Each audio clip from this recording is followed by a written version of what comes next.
Downstairs when you are I'll sign almost it. ready. Give us 1 second. I lost my pen. Sorry.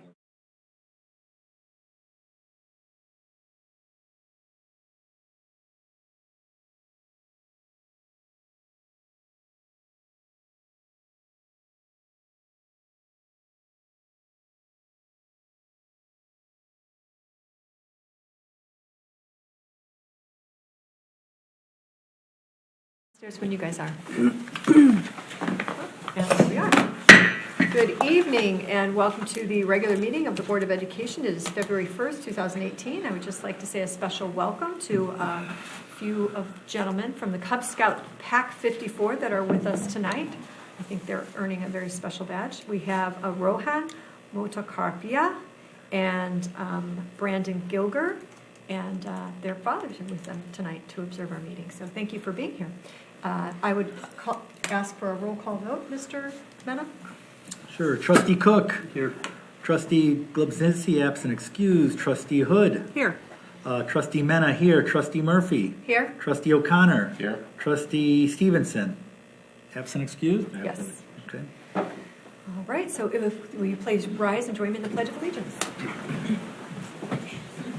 I pledge allegiance to the flag of the United States of America and to the republic for which it stands, one nation, under God, indivisible, with liberty and justice for all. Great. Next we have approval of the agenda. I would entertain a motion. So moved. I support. Been moved by Mr. Mena and supported by Mrs. Hood. If there's no discussion, I would call the question. All those in favor, please say aye. Aye. Those opposed? Motion carries 5-0. Next, we have our student board member report. Dr. Matthews? We would invite our student from the high school to introduce herself and to give her report this evening. Hi, I'm Allie Kopikoff. I'm the senior class vice president. And as you know, we just finished our first semester of high school this year, and we're starting our second semester, and so I don't have a ton to report, but I do have a couple really cool things. So first off, in academics, Novi will once again proctor the ACT on Saturday, February 10th at Novi High School.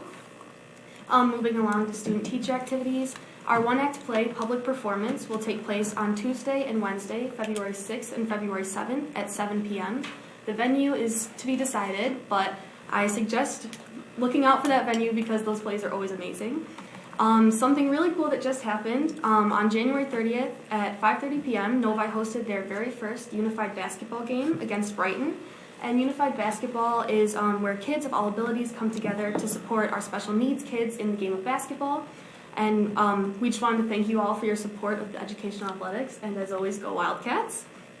And then moving along, athletics live streaming is still going strong, so if you can't make a game or you just want to view it in the comfort of your own home, you can view any Novi game that takes place in the performance gym at noviathletics.tv, and they have interviews and commentary and some really cool content, so check it out. And then lastly, something super exciting is that Erin O'Leary was once again named Gatorade's Player of the Year for the second time. So a banner is being raised to commemorate her Gatorade Player of the Year award, and it is planned to happen at halftime of the Novi Varsity boys game on February 23rd. That's a Friday, so everyone come out, support her. She is amazing, and she deserves this award, so I think that would be really cool if the community was there. And that's all I have for you guys, so thank you so much for having me. Thanks for being here, Allie. We appreciate you coming and spending your evening with us. Next, we will move on unless board members have comments. I know that I love your excitement about things. We're equally excited. The basketball game was fabulous. I know I saw many of my fellow board members at the basketball game. And there's going to be another game, I think, Friday. Yep. Right? So very fun at Northville, though. So, but really fun to see those kids out there having fun and making baskets, yeah. Which is, I can't do that. So I thought it was awesome. All right, well, moving on, we will move to our report to the board. Dr. Matthews. Thank you, Ms. Murphy. On October 31st, 2017, the Michigan Department of Education announced that they needed parent feedback for the proposed school transparency dashboard. With the help of school districts, they sent out an online survey for parents and stakeholders to have a voice in what this might look like. The survey allowed participants to view components of the new dashboard, then answer questions about the way the information is presented, the usefulness of certain features, and viewer unique interest. The MDE used survey feedback to help shape the current and future versions of the Transparency Dashboard so that it is helpful to parents in every community. The Transparency Dashboard resulted in part from stakeholder input during Michigan's planning for the federal Every Student Succeeds Act, and is an essential component in Michigan's plan to become a top 10 education state in 10 years. Michigan's new Parent Dashboard for School Transparency officially launched during the State Board of Education meeting on January 9th, 2018. The online dashboard is available at myschooldata.org, that's schooldata.org, and is designed especially for parents and other caregivers. It presents in one easy location almost 20 measures that parents and others have said they want to know about Michigan's public schools. Tonight, Dr. R.J. Weber will review the information about the Parent Dashboard for School Transparency. Dr. Weber. Thank you, Dr. Matthews. And unfortunately, the Transparency Dashboard doesn't include things like our student member report on what happened Tuesday night at 5:30, which was fantastic and was great. So thanks for sharing that. So if we take a look, as Dr. Matthews said, you can find that. It'll be on the bottom. If we could please pull up the presentation. Thank you. So you'll see the date or the data on the bottom there where you can go to find this. We're going to go ahead and just take you through what is it, as Dr. Matthews says, a parent-friendly transparency tool showing the performance of every public school in Michigan. This is part of ESSA. It's requested by, which is the Every Student Succeeds Act, requested by parents and others. Created by the Michigan Department of Education, Michigan Center for Education Performance and Information, State Board of Ed, parents, and other stakeholders. So how can families use this new dashboard? The state hopes it will encourage richer conversations about schools, inform decisions about schools, compare schools' performance to other similar schools, schools nearby, schools within our own communities, and similar demographics. I know, Dr. Matthews, you've dug into this. I've dug into this a bit. You know, some of the interesting things that you'll see is it'll give you, for instance, participation of students in higher level classes. In Novi, that's north of 70%, which is higher than the schools that border our school district, and higher than schools within our own community. So if you look at that kind of bar graph on that one slide, you'll notice that it gives you the school that you selected. And then it also gives you a comparison of similar schools in your kind of demographic area, and then the state of Michigan average. So it gives you those three indicators: your school, similar schools, and then the state of Michigan average. So just a quick question on similar demographics. So does that mean, is the demographic size, is it location, is it socioeconomic status? All the above. What is that? They try to, what they have told us is that they try to compare you to just schools that are similar to yours. Both So like a district with 6,500 kids? Correct. So for example, interestingly enough, this is not a district comparison. It only compares schools, individual schools. So Novi High School would be compared to probably schools like Northville, Birmingham, West Bloomfield, similar schools, both socioeconomic size and demographic. Thank you. Yeah, thank you, Mr. O'Connor. So what is shown on the parent dashboard, again, as Dr. Matthews said, this is school-level information, nearly 20 different factors, and this includes 3 years of data. All the data that you could want is in there: English learner progress, graduation rates, and so on. So on the parent dashboard, parents can see information for all students in a school, different groups of students within the school. So parents can drill down, and board members, on race, English learners, students with disabilities, and more if you really want to parse out that achievement, those achievement pieces. So it comes from facts and data schools already provide to the state, data collected and stored by MDE and our data warehouses. So why a dashboard? Easy to use, requested by parents and others, provides more balanced approach to school reporting. So one thing we hear a lot about is A through F school report cards or district report cards. And an A through F piece, of course, those grades would be made up of whatever people want or the policymakers say should make up that grade. A dashboard gives the ability, the people to have the choice and the freedom to look at the data, analyze that data, and make their own judgments without somebody, another policymaker, making the judgment of what a C is, or a B is, or a D is, or an A is. Instead, they can actually take a look at all that data, make their own qualified decision on where they feel that school or that district is. I think related to that point that Dr. Weber just made, it would be very difficult for one grade to be able to compare the differences in schools in the state of Michigan. So, for example, Novi High School has upwards of 30% Asian population. We have a significantly high percentage of students who are English as a second language students. And so how do we compare that to a school that may have no diversity at all? And so one letter grade is be very difficult to show the differences between schools. It may be simple, but it's not very effective. And ironically and Mr. LeClaire, who's been a proponent, he's in the audience tonight, assistant principal at the high school, who's been a proponent of moving our grading and reporting system away from letter grades and more into proficiency markers. It's ironic that policymakers want to move it into A through F when the schools are trying to actually get away through A through F because we feel it's not as rich as it could be. Designed especially again for parents. This is from the state. Yeah, so the dashboard is a living tool. This is phase one of a 3-stage process. What we're hoping is, and what MDE is hoping through folks like Dr. Matthews and myself and school boards and coming and speaking about this, is that parents will give feedback to MDE on the usefulness of the tool. Does it work for them or doesn't work for them? And you can give them that contact on the MDE parent dashboard at michigan.gov on there. And I would encourage any parent to dig in there, take a look at their own school. We just had a parent this week, yesterday, I think, send us a communication that, hey, look, 3 of your elementary schools made this top list of top elementaries in elementary, and we checked it, and actually all 5 did. So feedback is very, very important. Any questions, comments, wonderings from the board? Mr. O'Connor? That comment, Dr. Weber, is one of my concerns. I mean, clearly we've been lobbying against the letter grade because we went through that. It was horrible with the focus schools and Orchard Hills and all that stuff. Yeah. But I'm a little concerned, and I know you can't control this, but maybe it's feedback that all of us can give. Mm-hmm. I'm a little concerned that we've gone too far the other way with 20 factors.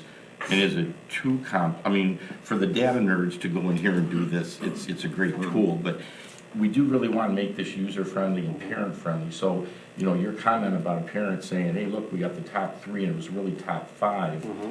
I'm just concerned that the state has gone a little too far. Again, it's better than a letter grade. I'm not being critical. I'm just saying. And better than colors, remember those? Oh, yeah. Those Lime, orange, horrible. yellow. But it seems like we've just thrown out the data as opposed to really, I don't know, maybe doing some of the analysis ourselves to help the parents understand a little more. I just think we've gone from one continuum to the other.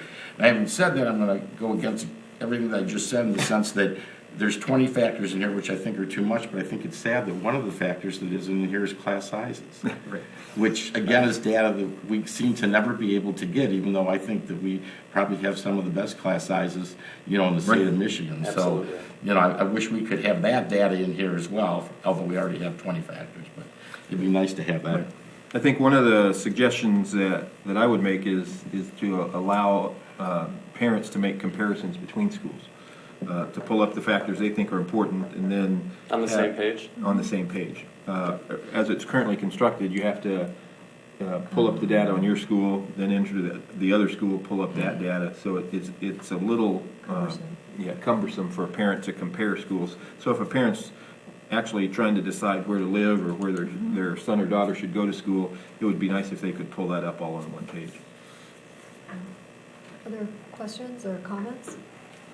Any idea what the 3-stage, this is phase 1, what the other stages are at this point? Oh, okay. My guess is the first piece here is they're just wanting to get feedback like Dr. Matthews just delivered. Could you split the screen? Could you do things like that? Okay. From a practitioner standpoint, the concerns we have are about timeliness of when the data is going to drop into the site, when we're able to get that. So if our students are all sitting our MSTEP in the spring, when do those results come back and when do they get entered in the system? Is it August, September the next year, or is it in a more timely piece than we've been asked? So I think that's going to be the hitch in their giddy up, and the next stage of it really is how quickly can they get accurate data into the system, because parents are going to want to make decisions as timely in as timely fashion as possible, and if the delay is there, that'll hurt it. Okay. Yep. Okay, so we would encourage parents to go on it. Jump check it on out, and- And give them some feedback so they can make some changes to make it more Be user-friendly. wonderful. And if you want to know what class sizes are, it sounds like we could say, hey, how about? That how could about be providing that a information? thing that we could all send. Maybe there's 8 or 9 people in the room who could send an email tonight. Right. We need the 21st factor. Okay, so I'll just read that URL, mde-parent-dashboard@michigan.gov, that's an email, and then myschooldata.org. So definitely encourage people to go and check it out and see where we stand and offer some feedback. That's great. Thank you, President Murphy. Thank you. Now we have our first opportunity for comments from the audience related to agenda items. If there is anyone in the audience that would like to make a comment about the items on our agenda this evening, I would encourage you to fill out, doesn't look like they're green cards, maybe they're a different color, but there's cards over there. Oh, they are green. A card and hand it to our administrative assistant who's in the back. Seeing none, we will move on to consent items. I would entertain a motion. We have 2 items, approval of minutes and approval of 2 field trips that have been. They're yearly field trips. Yearly field trips, thank you. Mr. Cook? I move the Board of Education approve consent items A and B as presented. Support. It's been moved by Mr. Cook and supported by Mr. Mena. Without discussion, I will call the question. All those in favor, please say aye. Aye. Opposed?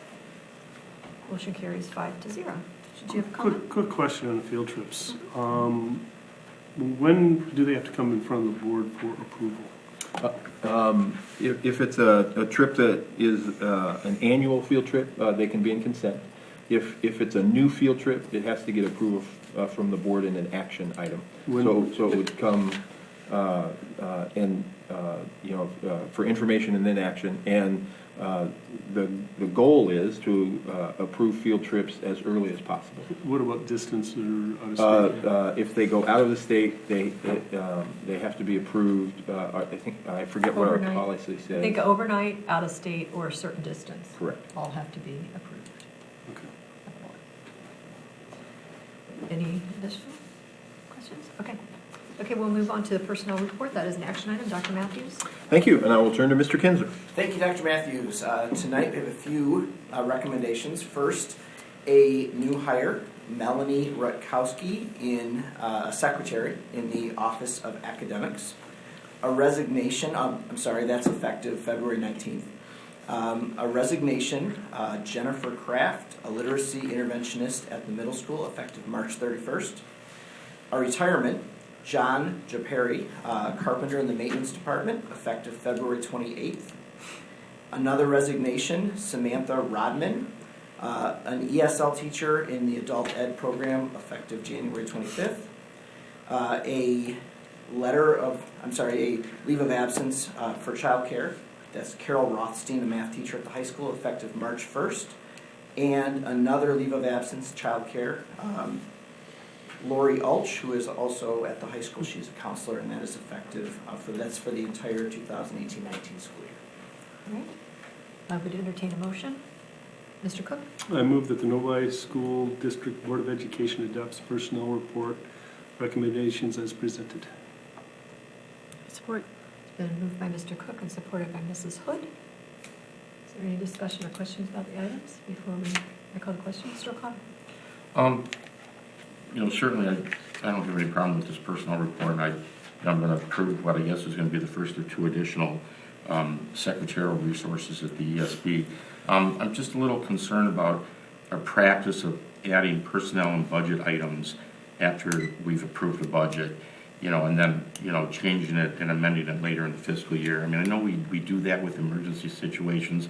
I just hope going into 2018-19, when we're doing our budget planning, that we look just a little further ahead in terms of what the resource needs may be as we go into the year. It's just sloppy. We always do an amendment at the end of the year, but it really should be because of emergencies, unknown things, as opposed to, just adding, people to the budget. So I just hope when we get into our planning process that we think that whole year out, so we don't have to do crazy amendments. Okay. Duly noted. All right. It's been moved and supported. I will now call the question. All those in favor of accepting the personnel recommendation as presented, please say aye. Aye. Those opposed? Motion carries 5-0. All right. Next, we have our information and discussion. Dr. Matthews. Thank you, Ms. Murphy. The first item for information and discussion is the MASB Board Governance Standards. So tonight, we would like for the board to discuss these governance standards that have been developed by the Michigan Association of School Boards. And if the board would approve these standards, then we would come back to the board for approval on February 15th at the regular board meeting. You have within your board packet the standards as written by the Michigan Association of School Boards, and they identify the principles that should affect board decision-making and focus on the behaviors of school boards that would contribute to the positive outcomes of students. And so we would encourage the board to have a discussion on that and let us know which direction you would like us to go. Okay. Just real quick before we kind of start the discussion, kind of in order to provide maybe those in attendance who might not be familiar with the governance standards or have easy access, I'll just read, if that's okay with the board, just the introduction and what those guiding principles are for everyone. Is that the board? Okay. So first, the introduction is this. Why do citizens serve on boards of education? School board members consistently report coming to service on a school board because they care deeply about doing the right things for children. In serving, school board members give countless hours to the governance of public schools and open themselves up to the scrutiny and sometimes acrimony of their fellow citizens. While school board service is most certainly not for the timid or uninformed, it's an excellent means of impacting the lives of children in one's community. There is, after all, a correlation between the work of school boards and student achievement.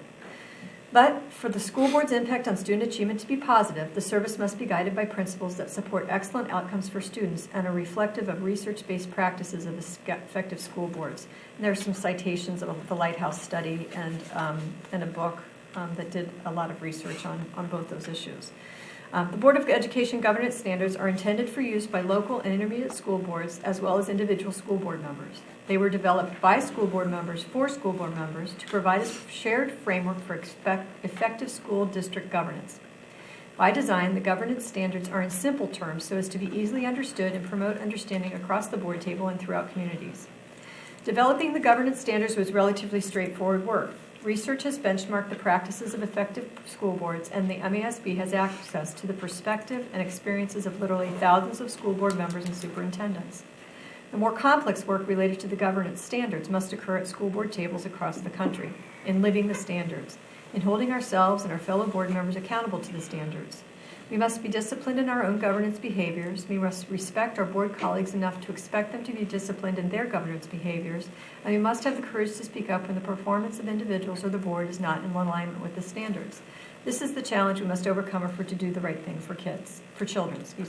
And those guiding principles, there's 6 of them: accountability, commitment to learning, inclusivity, stewardship, transparency, and vision-driven. So just as we begin to maybe dialogue about what these might mean for our board, I view them personally as something somewhat proactive in terms of adopting some standards that could help move us forward, and then just really thinking about what's the end result of these and what do we hope would happen should we adopt them. So I would be interested in hearing my fellow board members' thoughts on the standards, and I hope you've had time to take a look at them. Mr. Mena? I have, yeah. As you know, we have a governance and policy committee. We probably spent countless hours. I know the policy committee has, as well as our board members who have gone through that. We had a Saturday work session where we spent some hours going through it. So we put a lot of time into that document. It's still not done, still working on it. So I'm a little confused now why we're looking to adopt yet another separate board governance standard. I just kind of find that confusing, and it just seems Well, a little you're talking about the operating procedures. So the operating procedures, this is just my opinion, so I'll share that, but the governance standards are kind of the overall picture of these are the things we aspire to, and the operating procedures kind of give us the how do we do that? How do we go about fulfilling the standards? Some of it does. I think that to me, that's what it looks like.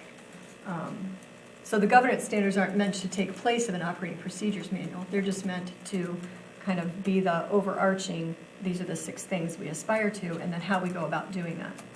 So kind of like the, I want to say administrative guidelines, but kind of like guidelines, or they're like kind of like overview policy, and then the board operating procedures would, like, this is how we get to that point. That's kind of the way I was kind of viewing it. I mean, it's something that's, it's obviously something that the MASB has said, boy, it'd be great if all board members could take a look at this. I think the end result might be good, but I am interested in hearing what other people think about whether or not this would be advantageous for us as a board and the kids that we serve. Does that kind of help clarify, do you think? Yeah, I just don't, just looking at this, I don't know how we use it. I don't know if we approve it, does this just go into a filing drawer? I mean, how does it become a usable document? Well, there's a toolkit that is attached to this, and then there'd be a resolution that we basically say, these are the things that we're going to do, and the resolution, and we could put the standards up, and they have plaques, I know, that you can get. I mean, if you look through the toolkit, it kind of has that, the rest of those questions are kind of answered in that. They're down at the very bottom of the document, so I don't know if that might help. Other board members, Mrs. Hill? Yeah, thank you. I did spend some time reading over these over the last few days, and now that I'm a member of the policy committee, and I was thinking along the same lines as Mr. Mena, but the Kevin, who's our attorney from Sutton. Kevin Sutton. He said something the other night that kind of stuck with me, and that was, we may all agree today, or we may all be maybe dismissive and say, yeah, we get this, we know this, but we need to think 10 years down the road, and there will be another bunch of faces up here 10 years from now, and this is a good governing guidance. I think it's more than maybe aspirational, but to adopt these really and agree that this is how we're going to operate will give guidance down the road as new members join our board, and I don't know, as we work through issues going forward. Other board members? Mr. O'Connor? Well, I think some of these standards are good, others can be debatable. I guess my concern with the overall document is really what the MASB really continues to present. It's an overwhelming theme and philosophy that I just don't support. And it's outlined in the last paragraph of that introduction, and it really focuses on board member behavior. I mean, even Dr. Matthews in his introduction to the subject talked about standards and how, you know, it governs the behavior of school boards. And I just think that board behavior is a very subjective thing. I mean, even in some of the toolkits, it talked about the civility of government that we have in the United States now. I consider the civility of public officials, again, a very subjective thing. I've seen many boards and many board members who have stark differences of opinions in terms of what is good behavior and what is bad behavior. And I just think it's going to set a very dangerous precedent if we as board members get into this mode of monitoring and judging the behaviors of each other. You know, we are not accountable to each other as board members. We are accountable as elected officials by the people of the residents of the school district of Novi when they go to the ballot. So I just think this is going down a pretty dangerous path. I mean, again, some of the standards I like. I mean, if we want to move forward on this, although I really don't see the value in it, but if we want to move forward, there are certain standards that we could approve. But just to blatantly accept this document as written, I just philosophically think the theme's wrong, and I think the focus is wrong, and it just is going down a real dangerous path. Other board members? Mr. Cook? I'm the only one left. So. That is true. I guess I look at the guiding principles here: accountability, commitment to learning, inclusivity, stewardship, transparency, vision-driven. It's a given, and I think all of us ran on those principles and were elected on those principles. My issue comes when I look at an association, you know, and what an association actually does. And, you know, they are there to help disseminate information. They're there to help protect the interest of the individuals of that organization. And, you know, nowhere in the mission or the vision of the MASB did it say that they are going to, you know, guide us in this. Okay, their mission is to disseminate information, help us get training, and you know, help us with the, you know, government, and I hate to say it, but the advocacy for funding and what's best for the children. I basically just for the heck of it looked at another organization and took their name and what they were doing out of their mission and vision, and it almost identically matched. The funny part was that organization was the Country Music Association. So if we're talking education, that's what they do. They educate their members. You know, they disseminate, then they communicate with their members. They protect the interests of their members. I don't see where these guiding principles are doing that. That's them leading us down a path. And if we believe in local control, I'm fine with guiding principles, but I think we should come up with them ourselves. I don't believe that we should adopt blindly somebody else's. I would just like to say that I can't refute the research that they base this on, and apparently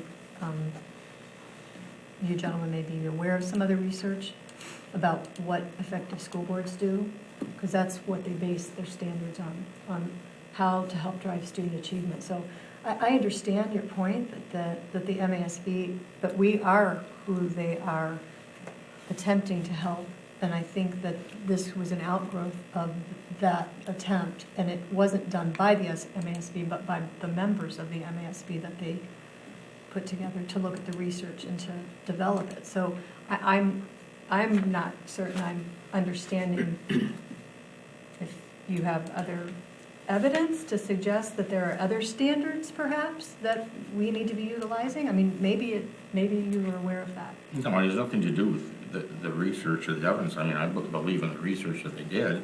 I just don't philosophically agree with it. That's all. Okay. I mean, this is a philosophical thing.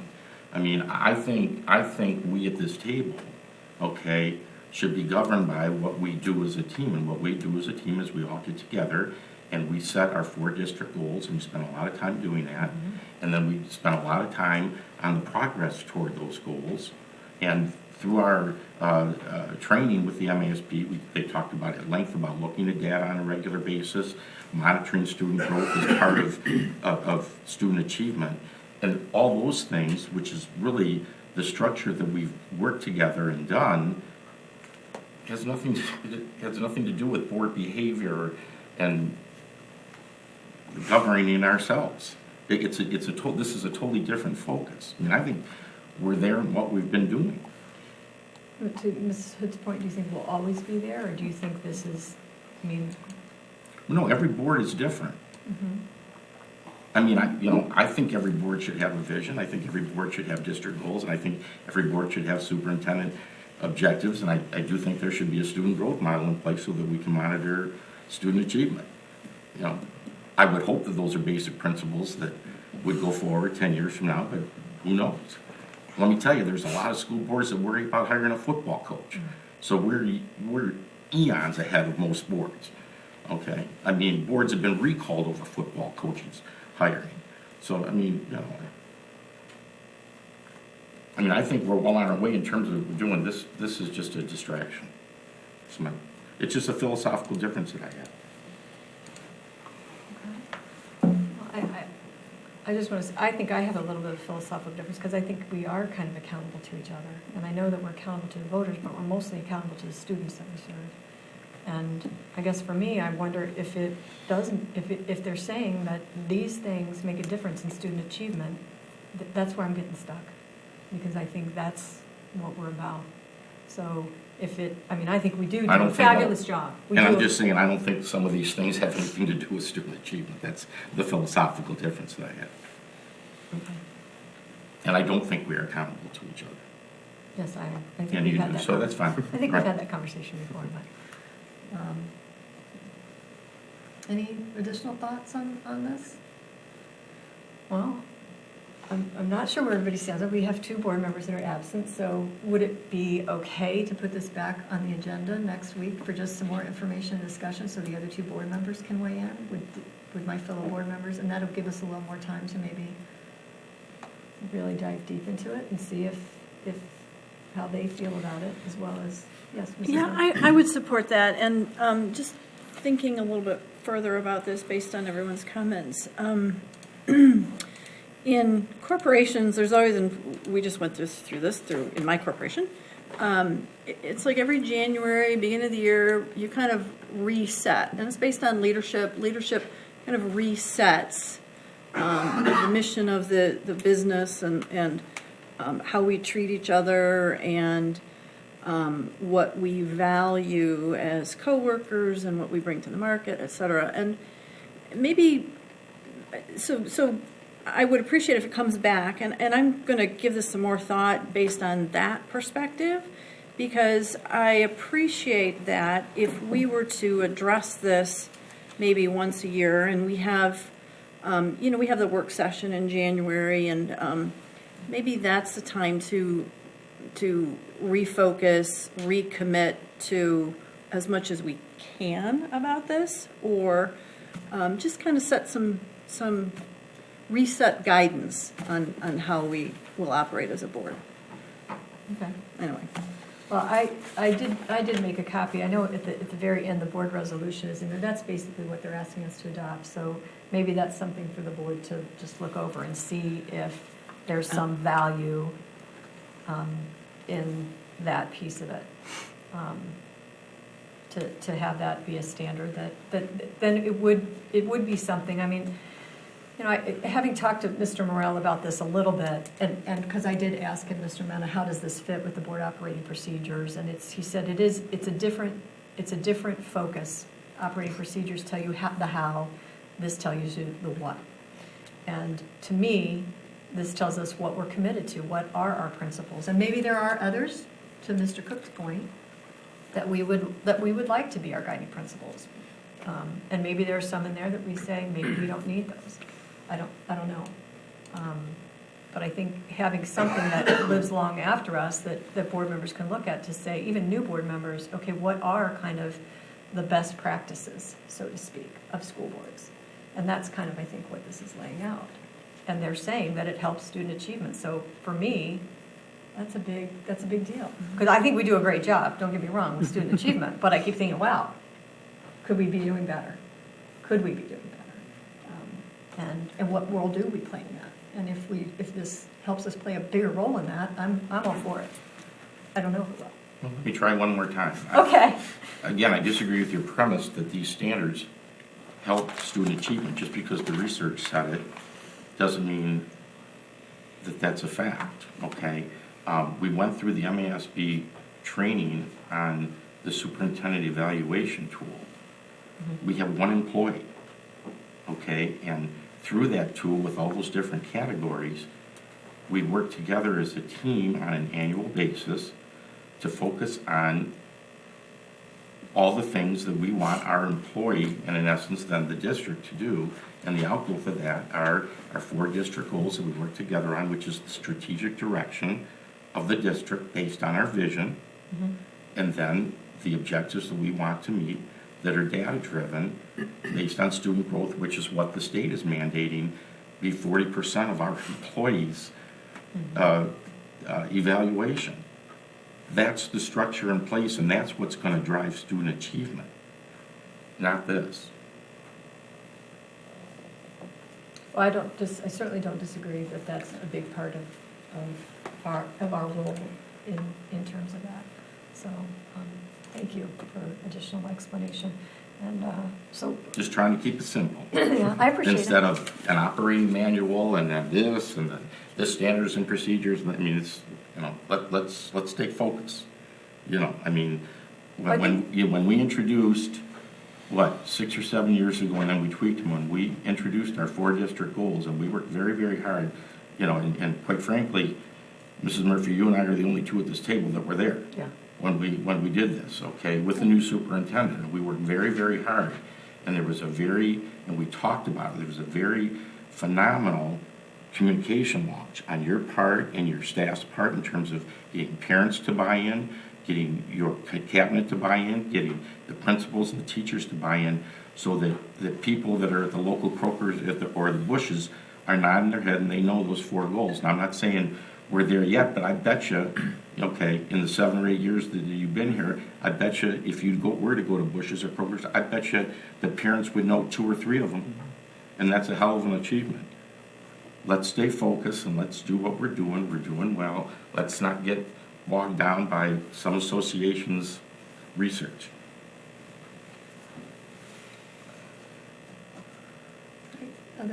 Any other additional comments? I guess, I gotta say it, and you mentioned it, Mrs. Murphy, that, you know, how much better could we do if we had these standards? Well, the adequacy study that was just done was stated one of the best things you can do is have high expectations. When it comes to student achievement, they suggested 95% on the state standards. We as a board actually approved goals at 85%. Because as a board, we didn't want to punish the superintendent for having a already high effective district. So when you say how much higher can we be, we're not even holding the superintendent accountable this year to maintain where we were. So what is this going to do for us that wouldn't have done? I am very confused on a lot of the things we're doing here because we're doing one thing and then we're doing another that contradicts the first thing. So I'm just baffled. Okay, I'm sorry. That's what I have to say. What is the contradiction? I apologize for that. Well, you're saying we could be better if we adopted these. Oh, okay. Okay. The Well, adequacy study is saying one of the things we need to do is have high standards and hold the superintendent accountable and to high expectations. And then even as a board, we say, well, that really, we don't want to do that. So there's contradictions all over the place. So right now, I don't want to add another document in here that we're not going to live to anyways. So that's where I stand. Okay. I guess this is holding ourselves to a standard, which I think is a separate discussion, and certainly that discussion needs to occur. But this is about our work as a board and our governance as a board and how we operate as a board. So there's a piece of it that is that. So does that clarify? I mean, this is holding ourselves to standards. So whether or not we want to hold ourselves to those standards or not is certainly something we get to decide as a board. The other conversation is, in my mind, is a separate one.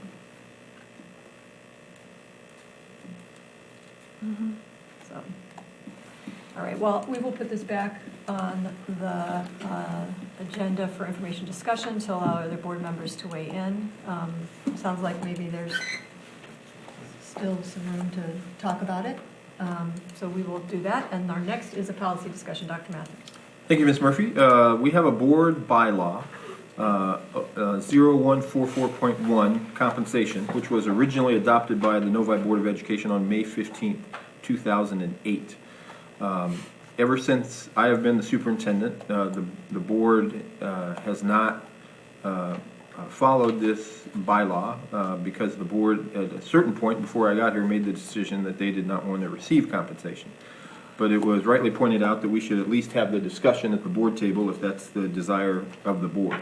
The bylaw states that board members shall receive not more than $30 per meeting up to a total of not more than 52 meetings.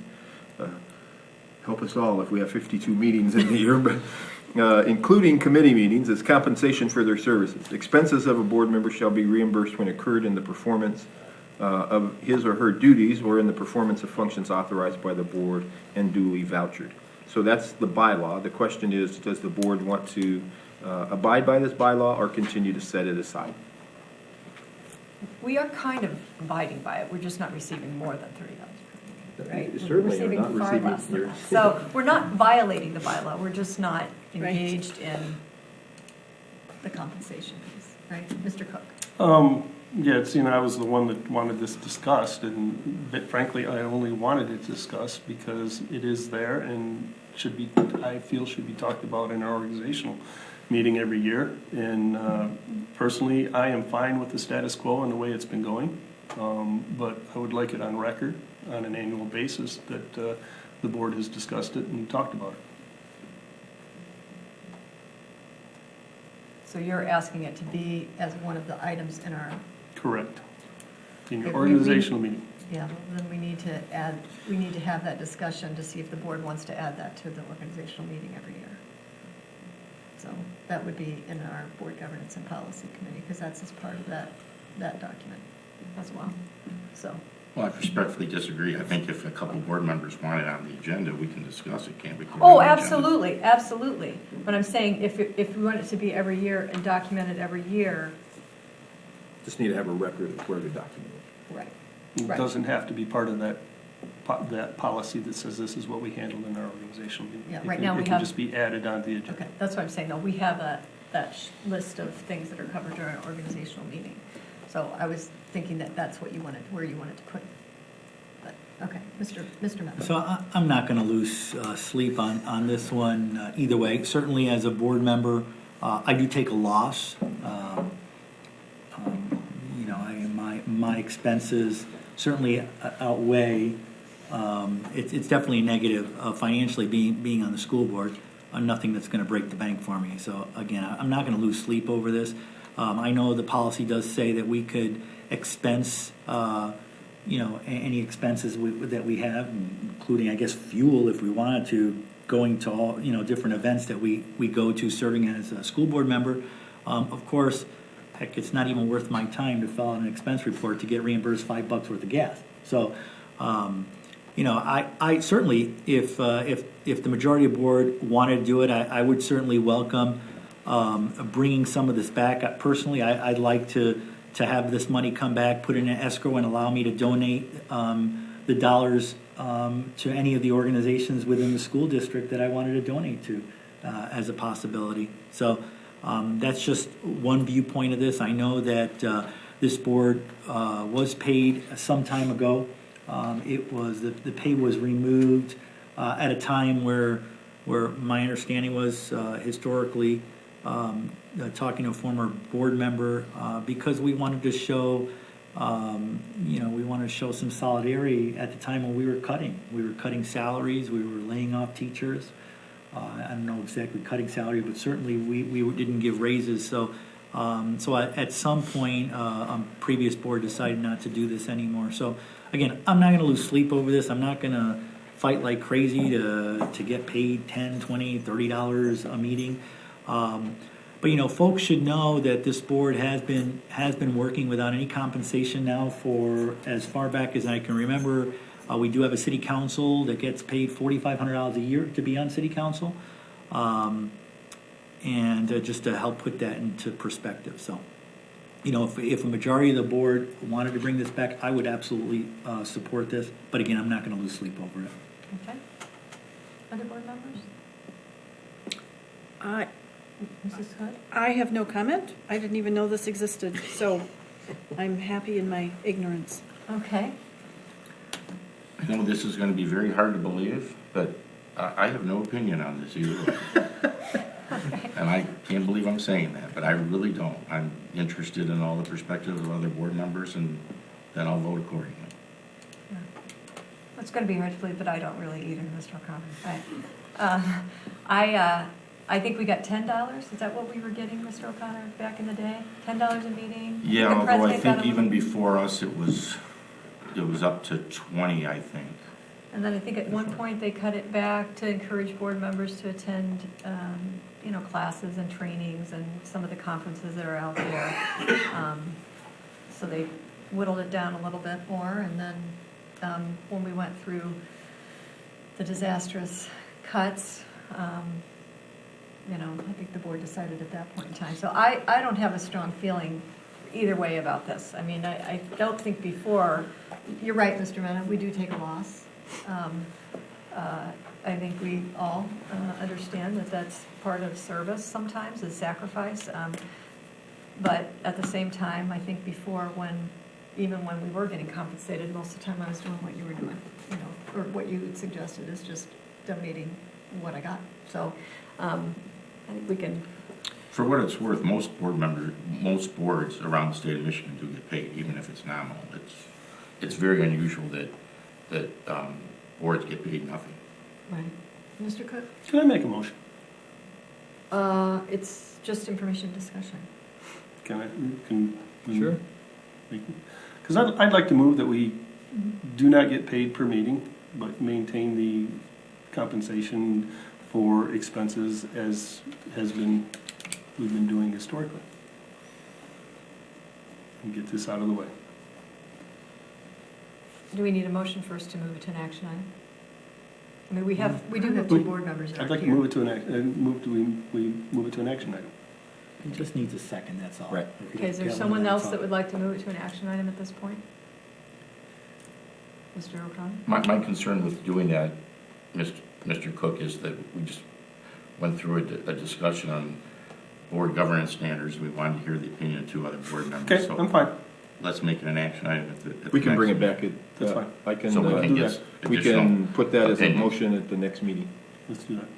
Okay, so then they would get the opportunity. to Mrs. weigh in Murphy, on that. Yes, Mrs. I would like to, because I was a little bit flippant when I said I was happy in my ignorance, but I have no intention of taking $30 or $29 to come here every other Thursday night. So I would have supported Mr. Cook's motion, but to have the whole board here to agree or not agree is probably a better thing. But this is, Just for clarification, that's not what the policy says.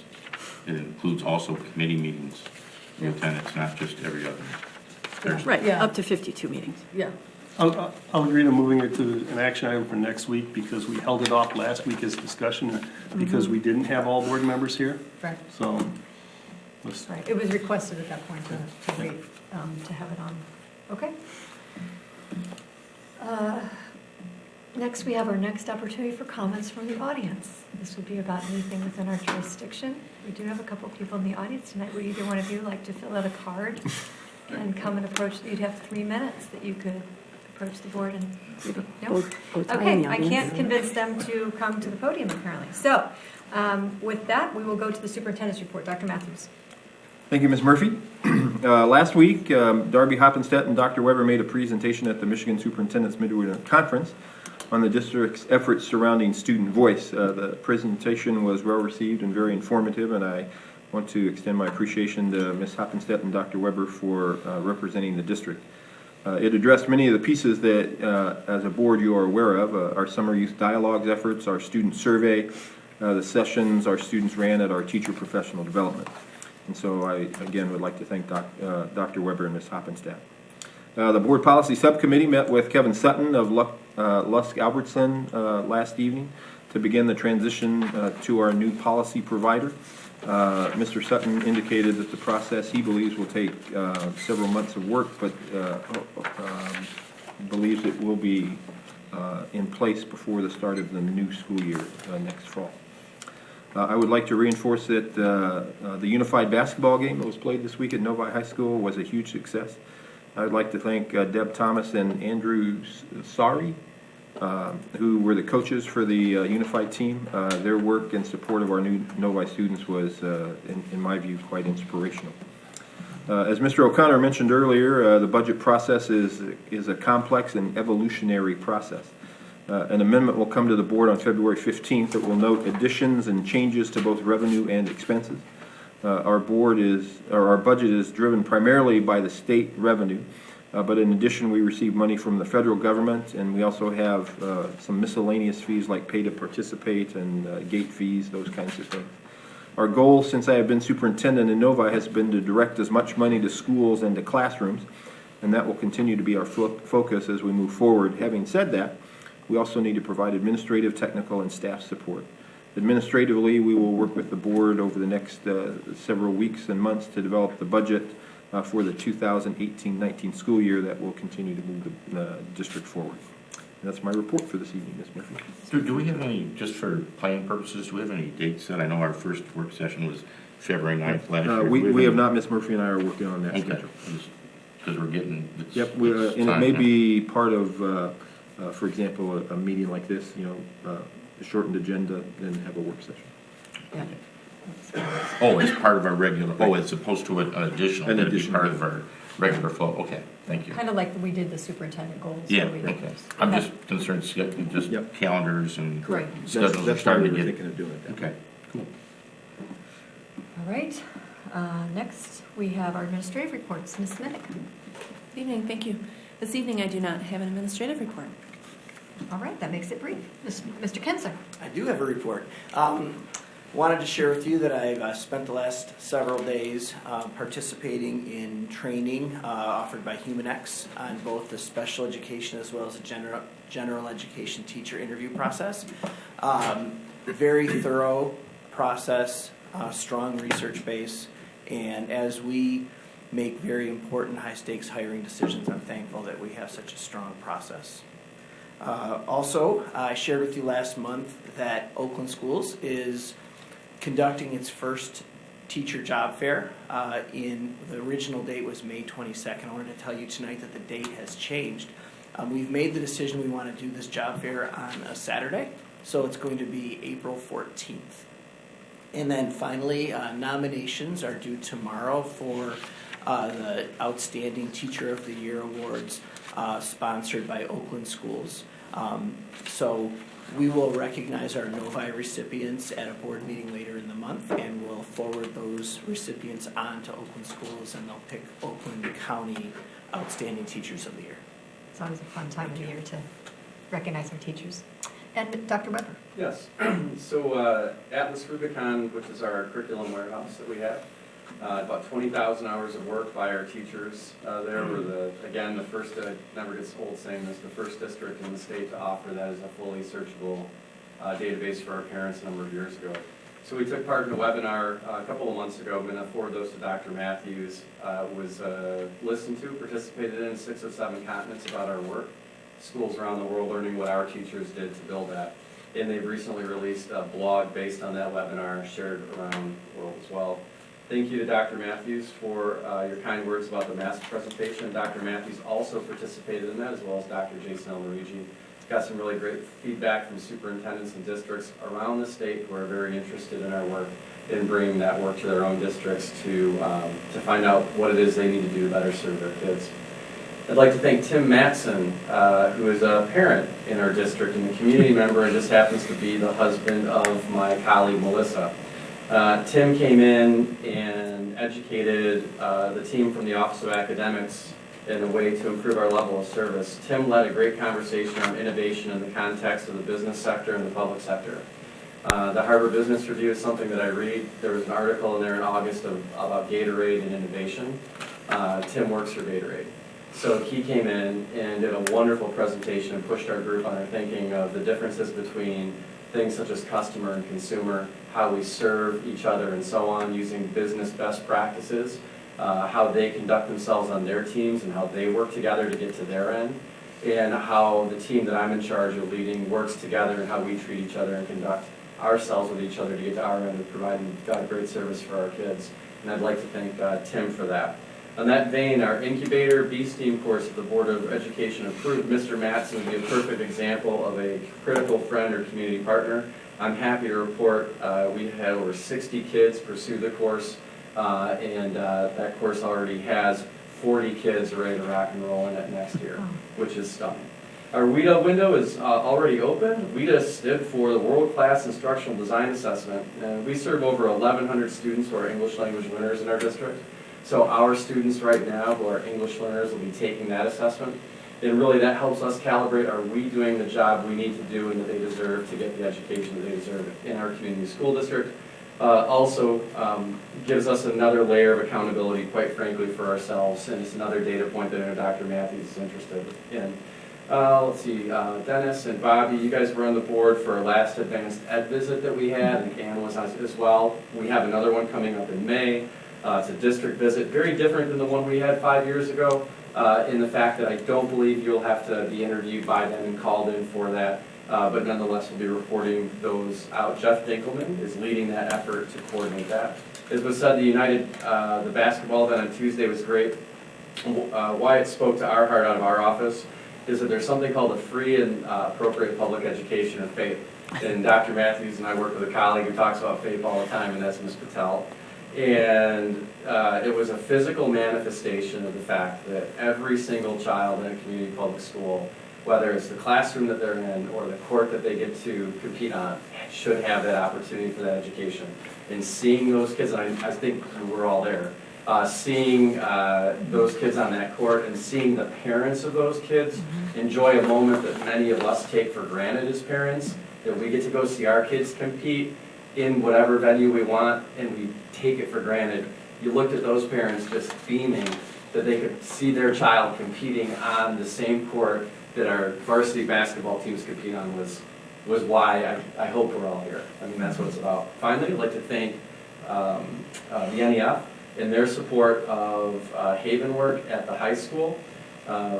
We recently held, and in light of the tragedy that's occurring at Michigan State University, everything that you see in the news from Harvey Weinstein to Steve Wynn, educating our our staff on reporting potential sexual abuse and violence that's there, as well as their work to help us with our kids learn what it means as well. And Haven is Oakland County Center for Treatment and Prevention of Domestic and Sexual Violence.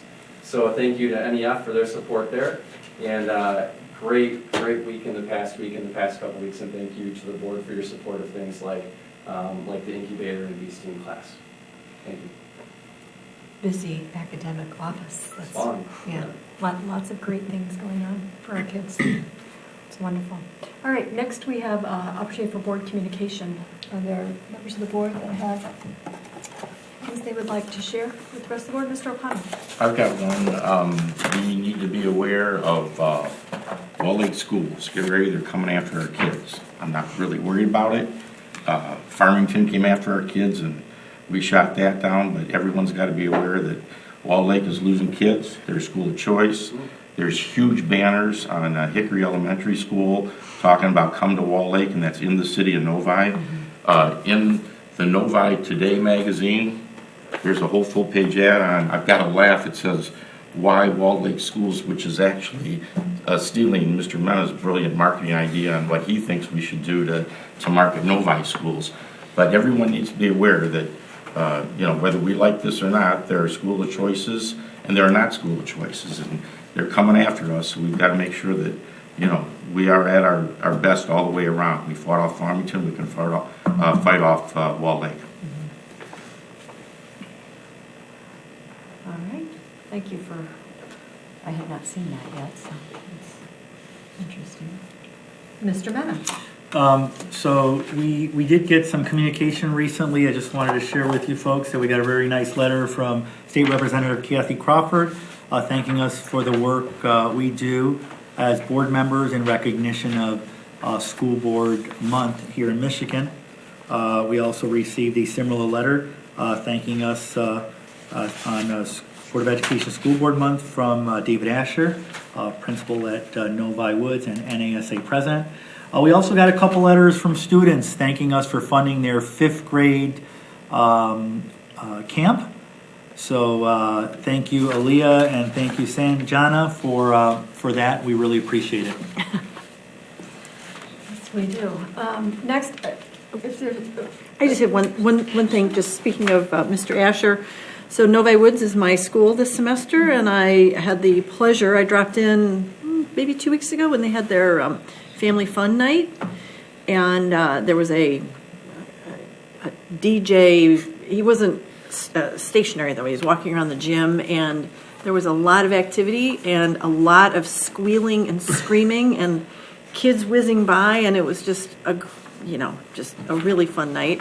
And so the kids were having fun. The parents seemed to be enjoying themselves in the cafeteria, having ice cream, and I had a couple of nice conversations with parents who are very pleased. So they like our schools and they like what's happening at Novi Woods, and it was fun for me. Fabulous. Funfest used to be in the spring, so it's interesting. Not Fun Fest, this was Family Fun Night. Family Fun Night. At Woods. Fun okay. Fest is different. Okay. Come on. Two different things. Forgive me. Mr. Cook. Along with what Mr. Mena read there from the students on the fifth grade camp, this week I got to the opportunity to volunteer in fifth grade camp. I'd like to thank Mr. McDonald, who organizes it for the fifth graders to go up and spend a couple of days away from their parents for the most part, even though their parent volunteers go up and try to wrangle them to get them fed, get them in the showers, get them to sleep. The one night I was a parent up there in the dorms, we got the boys down pretty quick. The girls apparently were up until 1 or 2 o'clock in the morning somehow. But Mr. McDonald does an outstanding job, and that's an outstanding program up there. All the kids, they came back yesterday just beaming when they got off the bus, and that was the last group that's going up there this year. So they had fun. It's a great program, and my hat's off to Mr. McDonald on that. Mm-hmm. And we couldn't do it without the parent volunteers either, so Right. lots of support from the community with that. All right, a couple things from me. First, committee assignments I didn't do in the past, last month, so just to put it on record, the Finance Committee will be Mr. Cook, who is also the treasurer, and he'll be the chair, Mrs. Klebzinski, Mrs. Hood. The Board Governance and Policy Committee will be myself as the chair, Mr. Mena, and Mrs. Hood. Ad hoc capital projects is still going. They're working on some assessments and stuff I know now. I don't know how often that will need to meet, but Mr. Mena is the chair of that. Myself and Mrs. Stevenson are on that. The NEF liaison, Mrs. Stevenson agreed to continue to serve in that role, and Mrs. Hood agreed to continue to serve as our community ed liaison.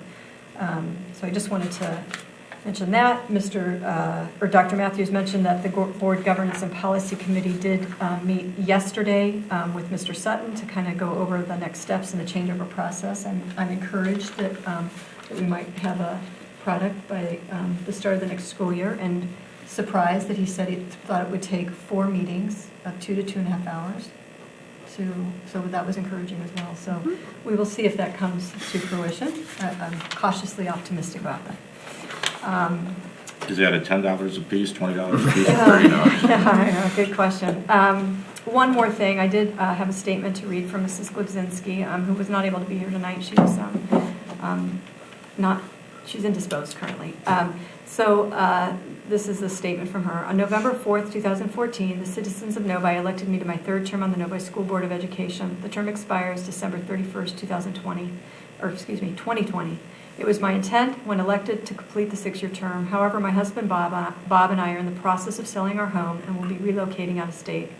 Consequently, I will no longer be qualified to serve on the board. Therefore, this letter signals to the board my intent to resign effective March 16th of 2018. Things that I think have happened for her very quickly, and obviously she couldn't be here tonight, but wanted to make sure that the board all was aware that that she will not be with us after March 16th. So with that, I would entertain a motion to adjourn. So moved. Moved by Mr. Cook, Second. supported by Mrs. Hood. Without any further discussion of adjournment, I would call the question. All in favor, please say aye. Aye. Those opposed, motion carries 5-0. We're adjourned for the evening. Thank you for joining us.